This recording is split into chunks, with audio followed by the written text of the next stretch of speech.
నమస్తే, welcome to our channel. నవ్యాంధ్ర రాజధానిగా అమరావతి నిర్మాణం జరగనుంది. అమరావతిలో వివిధ నిర్మాణాలను చేపట్టనున్నారు. 2014లో టీడీపీ ప్రభుత్వం ఉన్న సమయంలో నవ్యాంధ్ర రాజధానిగా అమరావతి నిర్మాణాన్ని ప్రారంభించారు. ఆ తర్వాత 2019లో వైసీపీ అధికారంలోకి రావడంతో అమరావతి నిర్మాణం ఆగిపోయింది. మొన్న జరిగిన సార్వత్రిక ఎన్నికల్లో టీడీపీ కూటమి అధికారంలోకి వచ్చింది.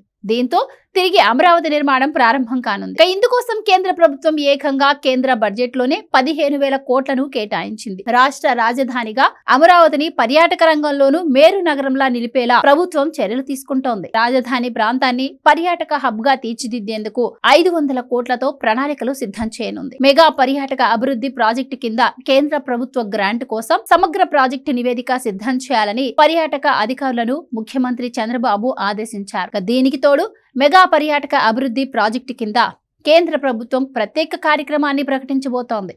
ప్రసాద్ స్వదేశ్ దర్శన్ పథకాల తరహాలో ఈ కార్యక్రమం ఉండబోతుందన్న సమాచారంతో అమరావతిని పర్యాటకంగాను అభివృద్ధి చేసేందుకు ప్రణాళికలు సిద్ధం చేయాలని రాష్ట్ర ప్రభుత్వం నిర్ణయించింది. పర్యాటక హబ్ లో భాగంగా కృష్ణా పరివాహక ప్రాంతాన్ని వినోద, విజ్ఞాన, సాహస, సాంస్కృతిక, ఆధ్యాత్మిక కార్యక్రమాల వేదికగా తీర్చిదిద్దనున్నారు. కనకదుర్గమ్మ ఆలయం నుంచి భవానీ ద్వీపం వరకు రోప్ వే ఏర్పాటు చేయనున్నారు. భవానీ ద్వీపంలోనూ ప్రభుత్వ, ప్రైవేటు భాగస్వామ్యం కింద సందర్శకులకు అనేక అదనపు వసతులు కల్పించే అవకాశాలున్నాయి. ద్వీపంలో 2 రోజుల పాటు కుటుంబ సభ్యులతో ఆహ్లాదభరిత వాతావరణంలో గడిపేలా ఏర్పాట్లు చేయాలని భావిస్తున్నారు. పర్యాటకుల కోసం కృష్ణా నదిలో రాత్రిపూట బోట్లు తిప్పేలా ప్రతిపాదనలు వస్తున్నాయి. బోట్లోనే వసతి, భోజనం, సాంస్కృతిక కార్యక్రమాలు ఏర్పాటు చేయాలి అన్నది ఆలోచన. రాజధాని నుంచి ప్రఖ్యాత కొండపల్లి కోట, ఉండవల్లిలోని అనంత పద్మనాభ స్వామి గుహలు, మంగళగిరి పానకాల స్వామి ఆలయం, అమరావతి ఆలయం తదితర ప్రాంతాలకు మాస్టర్ ప్లాన్ రహదారులు అభివృద్ధి చేయనున్నారు. కొండపల్లి బొమ్మల తయారీకి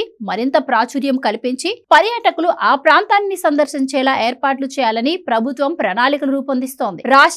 రాష్ట్రేతర ప్రాంతాల నుంచి రాజధానికి వచ్చేవారు 1-2 రోజులు ఇక్కడే ఉండి ప్రముఖ ఆలయాలు, ప్రసిద్ధ ప్రాంతాలు సందర్శించేలా కార్యక్రమాలను రూపొందించనున్నారు.